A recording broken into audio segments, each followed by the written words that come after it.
کہ بس اللہ کے علاوہ مجھے کوئی نہیں بچا سکتا. اسی طرح کی ٹرمنالوجی نا یہ ادھر بھی استعمال کی گئی ہے کہ جیسے جب تم کشتیوں میں، قرآن میں آتی ہے، ایک آیت میں آتا ہے کہ جب تم کشتیوں میں سوار ہوتے ہو اور وہاں کوئی طوفان آ جاتا ہے اور تم بے قرار ہو جاتے ہو، تو کون ہے جو تمہارے طوفان کو رفع کر کے اور تمہیں بچا لیتا ہے؟ تو آپ سمجھ رہے ہیں نا، آپ بالکل یہ تصور کریں، یہ وہ کیفیت ہے کہ جیسے کوئی انسان بیچ سمندر میں، بیچ یعنی نہ ادھر ساحل پہ جانے کا دکھ رہا ہے نہ ادھر رستہ، اور اچانک اوپر سے طوفان آ گیا اور نیچے سے جو سیلاب کی سی کیفیت پیدا ہو گئی، یعنی اس میں بھی جو لہریں ہیں ان میں بھی تلاطم پیدا ہو گیا. تو اب آپ بتائیے کیسی کیفیت ہے؟ یقیناً کوئی امید ہی نہیں ہے، صرف اللہ بچا سکتا ہے، کوئی بھی نہیں بچا سکتا اس کے علاوہ. تو اس وقت جو اس پہ کشتی میں بیٹھے ہوئے انسانوں کی حالت ہوگی نا، یہ حالت اضطرار ہے. آپ اندازہ لگا لیجئے کیسے وہ دعا کریں گے.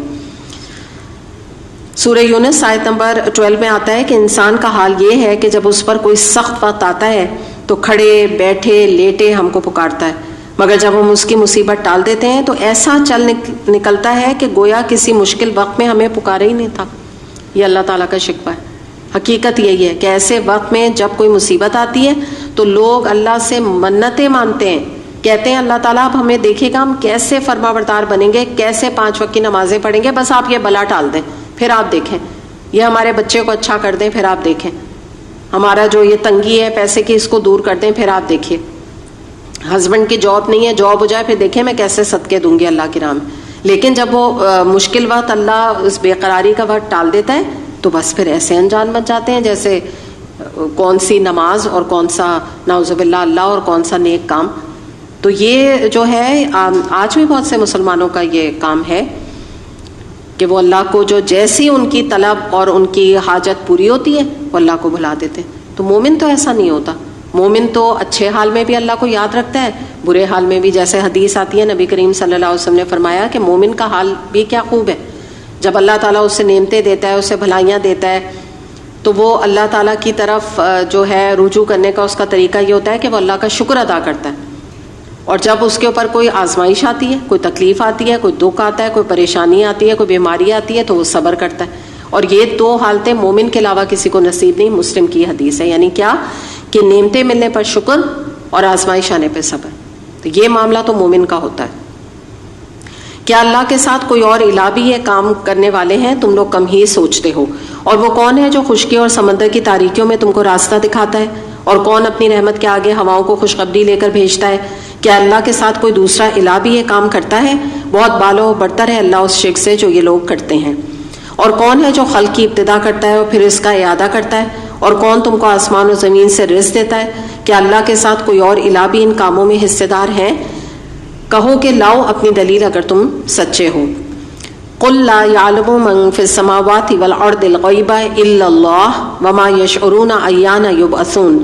ان سے کہہ دیجئے اللہ کے سوا آسمانوں اور زمین میں کوئی غیب کا علم نہیں رکھتا اور وہ نہیں جانتے کہ کب وہ اٹھائے جائیں گے. تو اس کے بارے میں ہم حدیث دیکھتے ہیں. ابن عمر رضی اللہ عنہ سے روایت ہے، رسول اللہ صلی اللہ علیہ وسلم نے فرمایا کہ غیب کی 5 کنجیاں ہیں جنہیں اللہ کے سوا کوئی نہیں جانتا. نمبر 1 رحم مادر میں کیا ہے. نمبر 2 کل کیا ہوگا. نمبر 3 بارش کب آئے گی. نمبر 4 کس جگہ انسان مرے گا. نمبر 5 قیامت کب قائم ہوگی. تو یہاں پہ ہم دیکھتے ہیں کہ اگر کوئی یہ کہتا ہے کہ رحم مادر میں کیا ہے تو یہ تو آج الٹرا ساؤنڈ سے پتہ لگ جاتا ہے. تو یہاں پر یاد رکھیے گا صرف جینڈر کی بات نہیں ہے کہ ماں کے پیٹ میں جو فیٹس ہے وہ لڑکا ہے یا لڑکی، یہ نہیں بات ہو رہی ہے، بلکہ اللہ تعالیٰ کو کس کس چیز کا علم ہے جو ہم نہیں جانتے. کہ آپ کو پتہ ہے بچے کی تو ماں کے پیٹ میں تقدیر لکھی جاتی ہے نا، تو کن چیزوں کا علم ہمیں نہیں جو اللہ کو ہے، کہ وہ کب پیدا ہوگا، وہ کب مرے گا، نیک ہوگا بچہ یا بد ہوگا. یہ فیٹس ہے، اس کے بارے میں فیصلہ ہو رہا ہے اللہ کی طرف سے. کتنی تعلیم ہوگی، کب شادی ہوگی، کتنی اولادیں ہوں گی، کریئر کیا ہوگا، انجام دوزخ ہوگا یا جنت ہوگا. تو الٹرا ساؤنڈ تو ہمیں صرف بچے کا جینڈر یا سیکس بتاتا ہے، نتھنگ ایلس. اس کے علاوہ تو کچھ نہیں. اور وہ بھی آپ کو پتہ ہے بڑے لوگ آپ کو اس کے بارے میں بتائیں گے کہ ان کے تو الٹرا ساؤنڈ رپورٹ ہی کچھ اور آ گئی، اس میں بیٹا یا بیٹی ہو گئی. ایسے بھی میں تو جانتی ہوں، فرسٹ ہینڈ مجھے لوگوں نے یہ بات بتائی. سورہ الانعام آیت نمبر 59 میں آتا ہے، اور اسی کے پاس غیب کی کنجیاں ہیں اور انہیں کوئی نہیں جانتا اس کے سوا. کوئی غیب کا علم نہیں رکھتا. کل بھی کیا ہوگا نہیں جانتے، کچھ بھی ہمیں فیوچر کا، کیا ہم نے کبھی اپنے خوابوں میں بھی تصور کیا تھا آج جس وبا کو ہم دیکھ رہے ہیں، اس آفت کے بارے میں سوچا تھا؟ دیکھیں نا، ہمارے بھی قرآن کورس کی پلاننگ بھی تھی، کس طرح ہم نے پلان کیا تھا. انشاءاللہ تعالیٰ 1 سال میں جو ہے یہ مکمل ہو جائے گا. یہ مسجدوں میں کسی نے سوچا تھا یہ ویران ہو جائیں گے؟ خانہ کعبہ کے بارے میں سوچا تھا کہ وہاں طواف نہیں ہوگا؟ تو کل کیا ہوگا اللہ جانتا ہے، کوئی بھی اس کے بارے میں علم نہیں رکھتا. اور دیکھیں یہی بات ہے کہ علی رضی اللہ عنہ نے فرمایا کہ میں نے اپنے ارادوں کے ٹوٹنے سے اپنے رب کو پایا. یہیں تو ہمیں اپنی، دیکھیں نا، ہمیں پتہ چل گیا نا کہ ہماری پلاننگ اور ہماری باتیں کچھ نہیں اثر رکھتی ہیں جب تک اللہ نہ چاہے. یہ اللہ کی توفیق ہوتی ہے جو اللہ تعالیٰ دے دیتا ہے. اور دیکھیں نا، ہم نے قدر نہیں کی، 5 دفعہ مسجد سے آوازیں آئیں، کتنے مرد کتنے بچے گئے نماز پڑھنے. تو ٹھیک ہے، اب دروازے ہی بند ہو گئے، اللہ نے دروازے ہی بند کر دیے، نہ ہو تو اللہ کو نہیں حاجت ہے نا. میں نے ابھی آپ کو حدیث سنائی کہ سب مل کے بھی اللہ کے اطاعت گزار بن جائیں تو اللہ کی کوئی کبریائی میں اور اس کی جو عظیم الشان ہستی ہے اس میں کمی نہیں ہوگی. سب نافرمان بن جائیں تو بھی کمی نہیں اللہ کی. تو ہم اللہ کے محتاج ہیں نا. ہم نے کیا سمجھا اللہ تعالیٰ کو؟ اب تو ہر چیز کی توفیق ہی چھینی جا رہی ہے. اب تو نیکی کوئی کرنا، اب دیکھیں نا، یہ وقت ہے، ہو سکتا ہے کچھ لوگ جاگیں، ان کا دل تڑپے، خاص طور پہ جو مسجد جاتے ہیں ان کا تو دل تڑپتا ہے. ہو سکتا ہے اور بھی لوگ جانا چاہیں، نہیں جا سکتے. جمعے کی نمازوں میں نہیں جا سکتے، 5 وقت کی نمازوں میں نہیں جا سکتے. تو بس یہی بات ہے کہ حقیقت ہے کہ اللہ غیب کا جاننے والا ہے. اس کے بارے میں کچھ اور دلائل بھی ہم دیکھ لیتے ہیں. ایک اور یہ آیت میں آپ کے سامنے رکھ رہی ہوں، سورہ لقمان آیت نمبر 34 میں آتا ہے، اللہ ہی کے پاس قیامت کا علم ہے، وہی بارش نازل کرنے والا ہے، اور وہی جانتا ہے کہ ماں کے رحموں میں کیا پرورش پا رہا ہے، اور کوئی متنفس نہیں جانتا کہ کل وہ کیا کمائی کرے گا، اور کسی متنفس کو خبر نہیں کہ کس سرزمین میں اس کو موت آئے گی. اب آپ دیکھیں، میں نے آپ کو حدیث ابھی سنائی ہے بخاری کی، آپ کہیں گے کہ شاید آپ نے آیت دوبارہ پڑھ دی، جبکہ وہ حدیث تھی، آیت تھی. اس کے باوجود ہم حدیثوں کا انکار کرتے ہیں. تو ظاہر ہے یہ جو یہ فتنے ہم نے کریٹ کیے ہوئے ہیں، کچھ تو پھر ان کے بعد اثرات آئیں گے نا. منکرین حدیث کیا کہتے ہیں؟ انکار کرتے ہیں حدیث کا. اب آپ دیکھیے کہ تقریباً وہی آیت کے الفاظ ہیں جو حدیث میں آ رہے ہیں. سورہ البقرہ آیت نمبر 255 میں آتا ہے کہ وہ جانتا ہے جو کچھ مخلوقات کے سامنے ہے، جو کچھ اس سے اوجھل ہے، اور اس کے علم میں کسی چیز پر بھی وہ احاطہ نہیں کر سکتے الا یہ کہ وہ جس چیز کا چاہے انہیں علم دے. یعنی واقعی بات ہے، اللہ نے جتنا علم دیا اور دے رہا ہے اللہ تعالیٰ. آپ دیکھیں کہ مختلف ریسرچز سائنٹسٹ کرتے ہیں، جتنا علم اللہ دیتا ہے اتنی ہی وہ کائنات کو ایکسپلور کرتے ہیں، اس سے زیادہ نہیں کر پاتے، کیونکہ دماغ ہی اتنا دیا اللہ نے، علم ہی اتنی دی. اب یہ دیکھیے، اس کا وائرس کا، کرونا وائرس کا جو ویکسین ہے، جان لگائے ہوئے ہیں سائنٹسٹ. اللہ نے جتنا علم دیا ہے کوشش کر رہے ہیں. اگر اللہ کا اذن ہوگا اور اتنا علم اللہ دے دے گا تو بنا لیں گے، ورنہ غیب کا معاملہ ہے، اللہ جانتا ہے کیا ہوگا آگے جا کے.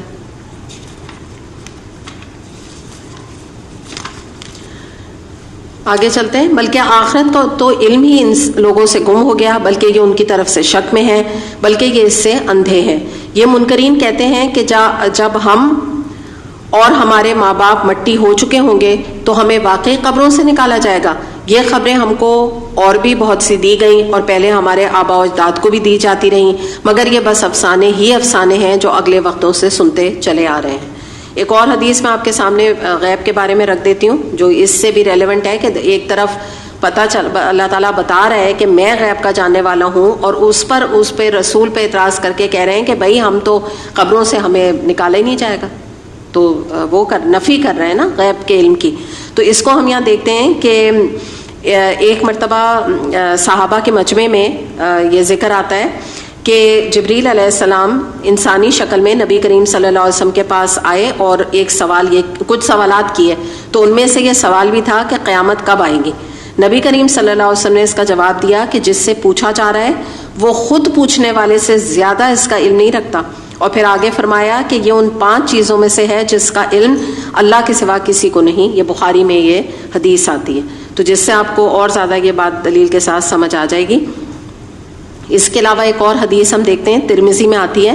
عائشہ رضی اللہ عنہا کا یہ قول نقل ہے کہ وہ فرماتی ہیں کہ جس نے یہ دعویٰ کیا کہ نبی کریم صلی اللہ علیہ وسلم جانتے ہیں کہ کل کیا ہونے والا ہے، اس نے اللہ پر سخت جھوٹ کا الزام لگایا، کیونکہ اللہ تو فرماتا ہے کہ اے نبی صلی اللہ علیہ وسلم آپ کہہ دیجئے کہ غیب کا علم اللہ کے سوا آسمانوں اور زمین کے رہنے والوں میں سے کسی کو بھی نہیں ہے. یہ ترمذی کی حدیث ہے. اب آپ اندازہ لگائیے کہ لوگ جو ہے نا عام طور پہ کیسے باتیں یہ کرتے رہتے ہیں کہ آپ آئیے ہم آپ کا ہاتھ دے کے بتاتے ہیں آپ کے فیوچر میں کیا ہے. ٹی وی پہ پروگرامز ہوتے ہیں, نگینوں کے ذریعے سے بتاتے ہیں کہ آپ کا فیوچر یہ ہوگا, کامیاب ہوگا, یہاں آپ کی شادی ہوگی, اتنے آپ کے بچے ہوں گے. تو سرے قرآن کے احکامات حدیث کی نفی ہے. ایک اور حدیث ہم بخاری اور مسلم کی دیکھتے ہیں کہ ایک شخص نے نبی اکرم صلی اللہ علیہ وسلم سے پوچھا کہ اے محمد صلی اللہ علیہ وسلم قیامت کب آئے گی, اور ہمارے علاقے میں قحط برپا ہے تو بارش کب ہوگی, اور میری بیوی حاملہ ہے وہ لڑکا جنے گی یا لڑکی, اور یہ تو مجھے معلوم ہے کہ میں نے آج کیا کمایا اور کل میں کیا کماؤں گا, اور یہ تو مجھے بھی معلوم ہے کہ میں کہاں پیدا ہوا مگر میں مروں گا کہاں. ان سوالات کے جواب میں سورہ لقمان کی وہ آیات نبی کریم صلی اللہ علیہ وسلم نے سنائی جو ابھی میں نے آپ کے سامنے رکھی تھی, جس میں آتا ہے نا ان اللہ عندہ علم الساعہ, ابھی جو میں نے آپ کے سامنے تلاوت کی. تو آپ نے صرف وہ آیات سنا دی جس میں یہ بات آ رہی ہے کہ اللہ ہی جانتا ہے. کہو ذرا زمین میں چل پھر کر دیکھو کہ مجرموں کا کیا انجام ہوا, اور اے نبی صلی اللہ علیہ وسلم ان کے حال پر رنج نہ کیجیے, نہ ان کی چالوں پر دل تنگ ہو. وہ کہتے ہیں کہ یہ دھمکی کب پوری ہوگی اگر تم سچے ہو. کہہ دیجئے کیا عجب کہ جس عذاب کے لیے تم جلدی مچا رہے ہو اس کا ایک حصہ تمہارے قریب ہی آ لگا ہو. حقیقت یہ ہے کہ تیرا رب تو لوگوں پر بڑا فضل فرمانے والا ہے مگر اکثر لوگ شکر ادا نہیں کرتے. تو اب یہاں پہ ہم یہ دیکھتے ہیں کہ نبی کریم صلی اللہ علیہ وسلم کو اللہ تعالیٰ کی طرف سے تسلی دی جا رہی ہے کہ آپ ان کافروں کے حال کے اوپر اور ان کی بد عملی کے اوپر, ان کے گناہوں کے اوپر, ان کے شرک کے اوپر, ان کے کفر کے اوپر آپ رنج نہ کیجئے. یعنی آپ صلی اللہ علیہ وسلم نے سمجھانے کا حق ادا کر دیا. اب اگر یہ نہیں مانتے اور اپنی حماقت پر اصرار کر کے عذاب الہی کے مستحقی بننا چاہتے ہیں تو خام خواہ آپ ان کے حال پہ کڑ کڑ کے نہ اپنی جان کو ہلکان کیجئے.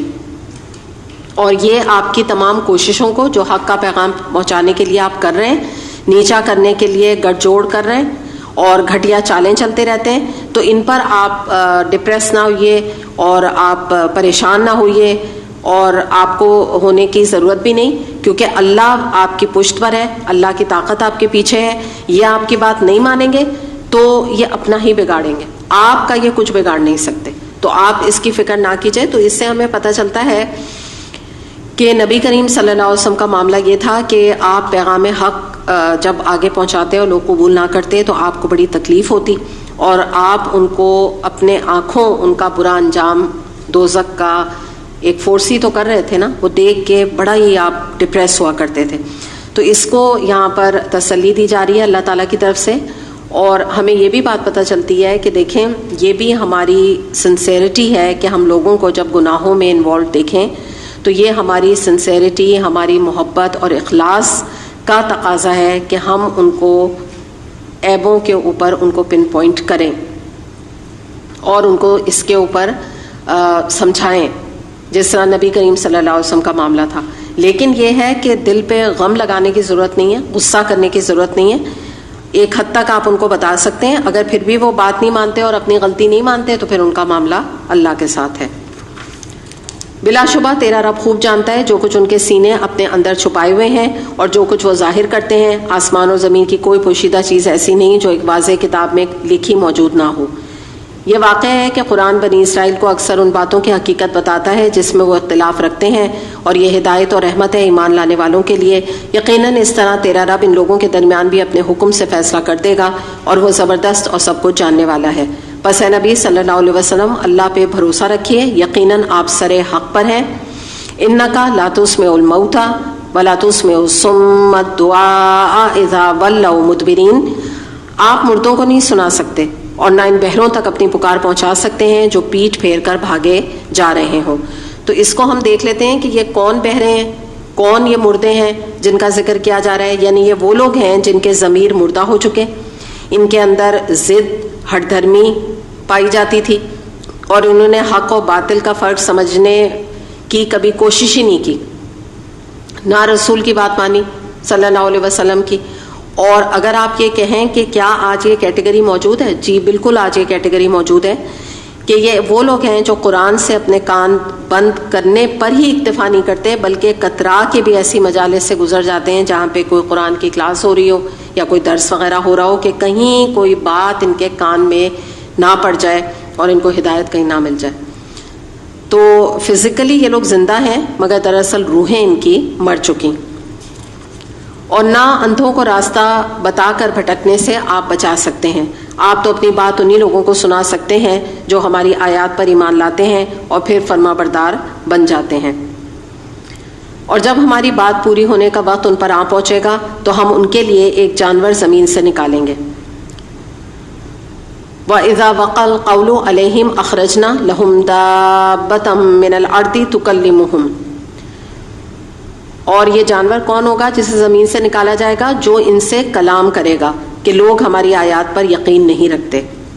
اچھا، اب اس کو روک کے ہم دیکھ لیتے ہیں کہ اس کے بارے میں یہ آتا ہے کہ یہ قرب قیامت کی نشانیوں میں سے ہے کہ ابو سعید خدری سے یہ بات نقل کی گئی ہے کہ انہوں نے نبی کریم صلی اللہ علیہ وسلم سے سنا کہ جب انسان امر بالمعروف نہیں عن المنکر کرنا چھوڑ دیں گے تو قیامت قائم ہونے سے پہلے اللہ تعالیٰ ایک جانور کے ذریعے سے آخری مرتبہ حجت قائم فرمائیں گے۔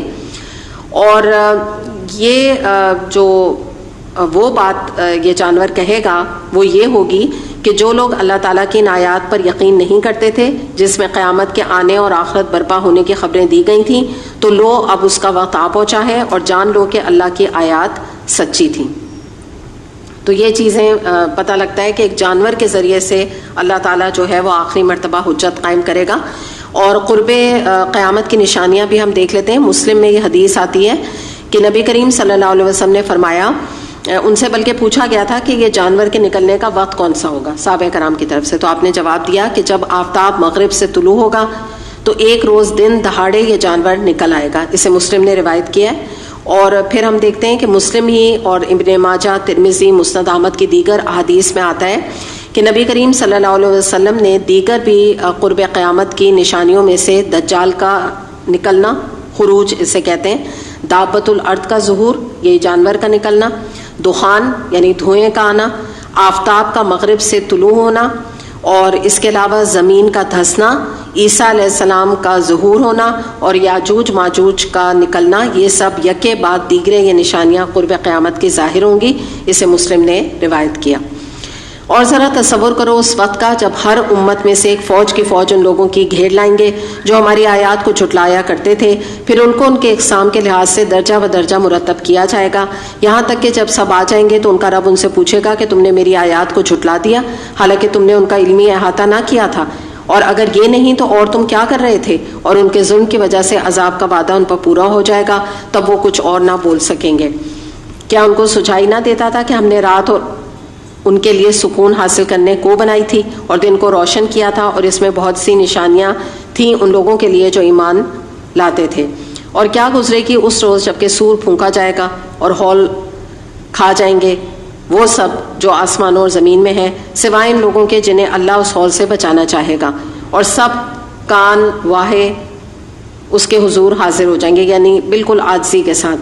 آج تو پہاڑوں کو تو دیکھتا ہے اور سمجھتا ہے خوب جمے ہوئے ہیں، مگر اس وقت یہ پہاڑوں کی طرح اڑے جا رہے ہوں گے، اس وقت یہ بادلوں کی طرح اڑے جا رہے ہوں گے۔ یہ اللہ کی قدرت کا کرشمہ ہوگا جس نے ہر چیز کو حکمت کے ساتھ استوار کیا، وہ خوب جانتا ہے کہ تم لوگ کیا کرتے ہو۔ وَمَنْ جَاءَ بِالسَّيِّئَةِ فَكُبَّتْ وُجُوهُهُمْ فِي النَّارِ هَلْ تُجْزَوْنَ إِلَّا مَا كُنْتُمْ تَعْمَلُونَ۔ جو شخص بھلائی لے کر آئے گا اسے اس سے زیادہ بہتر صلہ ملے گا، اور ایسے لوگ اس دن کے ہول سے محفوظ رہیں گے۔ اور جو برائی لے کر آئے گا ایسے سب لوگ اوندھے منہ آگ میں پھینکے جائیں گے۔ کیا تم لوگ اس کے سوا کوئی اور جزا پا سکتے ہو کہ جیسا کرو ویسا بھرو؟ تو اس آیت کو ہم دیکھ لیتے ہیں کہ بھلائی لے کر آئے گا سے کیا مراد ہے، یعنی مراد یہ کہ اس لحاظ سے وہ بھلائی لے کر آئے گا قیامت کے دن کہ جتنی نیکیاں اس نے کی ہوں گی اللہ اس سے بڑھ کر اسے انعام دے گا، اس کی نیت کی وجہ سے یا اس کے سنت پر عمل کرنے کی وجہ سے اور محسن کے لیول پر عمل کرنے کی وجہ سے۔ پھر اس لحاظ سے بھی وہ بھلائی لے کر آئے گا کہ اس کی نیکی تو وقتی تھی اور اس کے اثرات بھی صدقہ جاریہ تو وہ چھوڑ گیا، لیکن کب تک؟ جب تک یہ دنیا قائم رہی، اس کے بعد تو وہ ختم ہو گئی دنیا۔ تو مگر جب وہ اجر پائے گا قیامت میں تو وہ دائمی اور ابدی ہوگا، تو یہ بھلائی اس سے ملے گی۔ اس کے علاوہ ہم یہ دیکھتے ہیں کہ یہاں پر ایک اور بات کو ہم سمجھ لیتے ہیں کہ یہ وہ لوگ ہوں گے جو اس دن گھبراہٹ اور ٹینشن سے، اس دن کی سٹریس سے پرسکون ہوں گے، اور یہ جو بات بتائی گئی نا کہ ان کے دل ہول سے محفوظ ہوں گے، تو کوئی ان کو اس دن ٹینشن نہیں ہوگی، کیونکہ انہوں نے دنیا میں تمام ناجائز لذتوں کو چھوڑ کر بڑا عقل مندی کا سودا کیا تھا۔ تو آج مزدوری لینے کا وقت آیا ہے اور ان کو نظر آ رہا ہے کہ نام اعمال ان کے سیدھے ہاتھ میں رکھا گیا، تو ان کو کیسی ٹینشن؟ ان کا ہال ہوتا ہے سٹریس، انزائٹی، ایکسٹریم انزائٹی، تو ان کے دل اس سے محفوظ ہوں گے۔ تو یہ ایک بات یہاں ہمیں پتہ چل رہی ہے کہ دیکھیے نیکیاں لے کر آنا اور ساتھ لے کر اللہ کے سامنے حاضر ہونے میں فرق ہے۔ تو پتہ کیا چلا؟ نیکیاں کرنا رادر آسان ہے، سنبھالنا مشکل ہے، کیونکہ وجہ کیا ہے کہ انسان کی نیکیاں ضائع ہو جاتی ہیں بعض دفعہ غیبت کر کے، ریاکاری کر کے، احسان جتا کے، بدعت کر کے، شرک کر کے۔ تو ان تمام چیزوں سے ہمیں بچنے کی ضرورت ہے۔ اور دوسری بات یہ ہے کہ ایک اور بات یہاں جو بتائی جا رہی ہے کہ جو بھلائی لے کے نہیں آئے گا، برائی لے کے آئے گا، تو وہ اوندھے منہ دوزخ میں پھینکا جائے گا۔ اس کا ریزن کیا ہے کہ گناہ کرنے کے بعد مرتے دم تک مغفرت کا دروازہ کھلا رہتا ہے، ٹھیک ہے، اس کے مرتے دم تک۔ تو تب بھی گناہ لے کے اللہ کے سامنے حاضر ہو گیا، کوئی بھلائی نہیں لے کر آیا، تو بس پھر کیا ہے کہ اس کو اللہ کی طرف خود بھی بھلائی نہیں لایا، اللہ کی طرف سے بھی اسے اچھا صلہ نہیں ملے گا، اور وہ برائی لے کر آیا تو دوزخ اس کا انجام ہوگا۔ اس کے بارے میں ایک حدیث دیکھتے ہیں، ابو ہریرہ رضی اللہ عنہ سے روایت ہے، رسول اللہ صلی اللہ علیہ وسلم نے فرمایا، مرنے کے بعد انسان کے اعمال کے ثواب کا سلسلہ منقطع ہو جاتا ہے سوائے 3 چیزوں کے جن کا ثواب میت کو پہنچتا رہتا ہے۔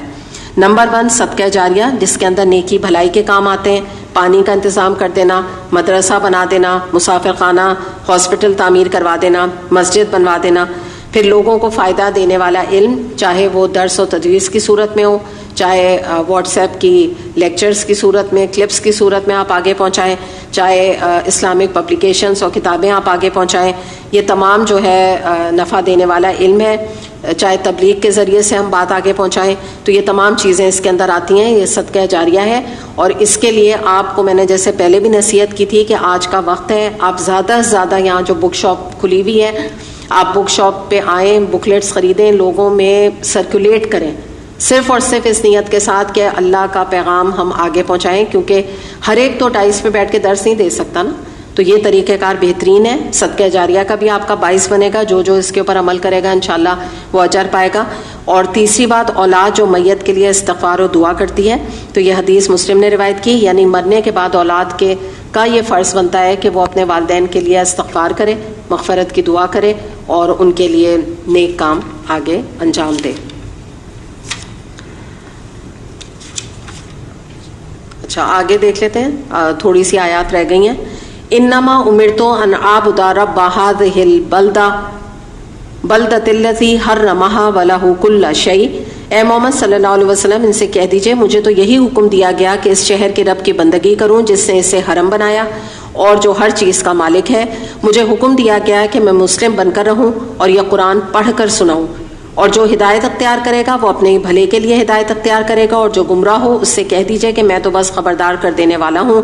ان سے کہہ دیجئے وَقُلِ الْحَمْدُ لِلَّهِ سَيُرِيكُمْ آيَاتِهِ فَتَعْرِفُونَهَا وَمَا رَبُّكَ بِغَافِلٍ عَمَّا تَعْمَلُونَ، تعریف اللہ کے لیے، ان قریب وہ تمہیں اپنی نشانیاں دکھا دے گا اور تم انہیں پہچان لو گے، اور تیرا رب بے خبر نہیں ان اعمال سے جو تم لوگ کرتے ہو۔ تو یہاں رک کے ہم تھوڑا سا دیکھ لیتے ہیں، وَأَنْ أَتْلُوَ الْقُرْآنَ۔ أَتْلُوَ الْقُرْآن سے کیا مراد ہے کہ آپ قرآن پڑھ کر سنائیے۔ تو پتہ یہ چلا کہ قرآن کا جو مزاج ہے وہ سنانے والا ہے، یہ آیت اس بات کے اوپر دلیل ہے۔ أَتْلُوَ الْقُرْآنَ، تو جیسے نبی کریم صلی اللہ علیہ وسلم سے کہا جا رہا ہے کہ وہ قرآن پڑھ کے سنائے، تو آج بھی یہی طریقہ کار مؤثر ہے۔ اور اگر ابھی آپ دیکھیے تو آپ کو جو الحمدللہ واٹس ایپ کے تھرو جو آپ کو یہ لیکچرز بھی مل رہے ہیں، تو یہ بھی آپ کو سننا ہے، یعنی کہ یہ اللہ تعالیٰ نے فرمایا کہ یہ قرآن کا طریقہ، نبی کریم صلی اللہ علیہ وسلم بھی قرآن پڑھ کر آگے سنایا کرتے تھے۔ تو سنانے سے قرآن زیادہ امپیکٹ ڈالتا ہے، جس طرح آپ دورہ قرآن میں بھی دیکھیں کہ قرآن پڑھ کے سنایا جاتا ہے، اور اس سے استاد کی اہمیت کا بھی پتہ چل رہا ہے، کیونکہ استاد سنائے گا تو اسٹوڈنٹ سنیں گے، تو یہ کام بھی سنت سے ثابت ہے. پھر کچھ احادیث اس ضمن میں ہم دیکھ لیتے ہیں. بلغوا انی ولو آیا، بخاری میں حدیث آتی ہے، نبی کریم صلی اللہ علیہ وسلم نے فرمایا کہ میری طرف سے لوگوں کو احکام الہی پہنچا دو، اگرچہ ایک آیت ہی کیوں نہ ہو.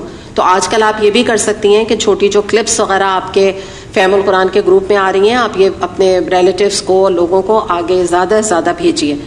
اور ہدایت کا حاصل کرنا فائدہ انسان کا اپنا ہے، تو صرف عقل مند لوگ، متقی لوگ، انٹیلیجنٹ لوگ، ہائی آئی کیو والے لوگ ہی اس قرآن سے فائدہ اٹھاتے ہیں. کچھ احادیث دیکھتے ہیں. نبی کریم صلی اللہ علیہ وسلم نے فرمایا اگر تم اپنے کو قرآن کی تلاوت اور ذکر کا پابند بنا لو تو اللہ تم کو آسمان پر یاد کرے گا اور زندگی کی تاریکیوں میں یہ دونوں چیزیں تمہارے لیے روشنی کا کام دیں گی. ابن ماجہ نے روایت کیا. پھر مشکات کی حدیث میں انس رضی اللہ عنہ سے روایت ہے، نبی کریم صلی اللہ علیہ وسلم نے فرمایا کہ علم کا طلب کرنا ہر مسلمان پر فرض ہے. بخاری کی ایک حدیث آتی ہے جس میں آتا ہے کہ ابو ہریرہ رضی اللہ عنہ سے روایت ہے، نبی کریم صلی اللہ علیہ وسلم نے فرمایا جتنے پیغمبر گزرے ان میں سے ہر ایک کو ایسے ایسے معجزے دیے گئے جن کو دیکھ کر لوگ ایمان لائے، اور مجھے جو معجزہ دیا گیا وہ قرآن کریم ہے جس کو اللہ نے مجھ پر وحی کے ذریعے نازل کیا. پہلے تمام معبودوں کا اثر وقت کے ساتھ، پہلے تمام معجزوں کا اثر وقت کے ساتھ ختم ہو گیا، مگر معجزہ قرآن دائمی ہے. بس مجھے امید ہے کہ میری امت کے لوگ قیامت کے روز تمام انبیاء کی امتوں میں سے زیادہ ہوں گے. اسے بخاری نے روایت کیا. اور ایک اس کے حوالے سے لاسٹ حدیث ہم دیکھتے ہیں بخاری کی، کہ یہ جو پڑھ سنانے والی بات ہے، تو یہ پڑھنا قرآن کا، سننا قرآن کا علم حاصل کرنا، یہ ایک کورس تک کی بات نہ ہو، یہ چند دنوں کی بات نہ ہو، چند درس کی بات نہ ہو، بلکہ بخاری کی حدیث کی بات پر ہم عمل کریں کہ نبی کریم صلی اللہ علیہ وسلم نے فرمایا کہ قرآن کو ہمیشہ پڑھتے رہو، اس لیے کہ اس ذات کی قسم جس کے ہاتھ میں میری جان ہے، قرآن نکل کر بھاگنے میں ان اونٹوں سے زیادہ تیز ہے جن کے پاؤں کی رسی کھل چکی ہو. یعنی آج آپ نے قرآن چھوڑا، یاد رکھیے گا، آج آپ نے لسننگ چھوڑی، کل اور پرسوں جو ہے آپ اللہ نہ کرے جو آپ نے پہلے پڑھا اور سنا ہوگا نا، وہ بھی آپ کو اللہ نہ کرے بھول جائے گا. اور یہ آپ کی بات نہیں ہے، میں صرف آپ کی نہیں بات کری، ہم سب کی بات ہے. جہاں آپ قرآن سے کٹے تو یہ ایسا دماغ سے اور ذہنوں سے نکلتا ہے جیسے وہ اونٹ جن کی رسی کھل گئی ہو تو وہ پکڑ میں نہیں آتے، بھاگے چلے جاتے ہیں. اسی لیے مرتے دم تک قرآن کے ساتھ ایک کانٹیکٹ رکھنا ضروری ہے. اور خاص طور پہ جب گیپس آ جاتے ہیں جیسے کہ آپ کے اس کورس میں آ گیا، تو بہترین یہ اپارچونیٹی آپ کو ہے الحمدللہ کہ جو آپ کو یہ ریکارڈنگ کے ذریعے مل رہی ہیں قرآن کے تفسیر، اس کے اوپر آپ انشاءاللہ غور و فکر کریں اور اس وقت کو بہترین یوٹیلائز کریں.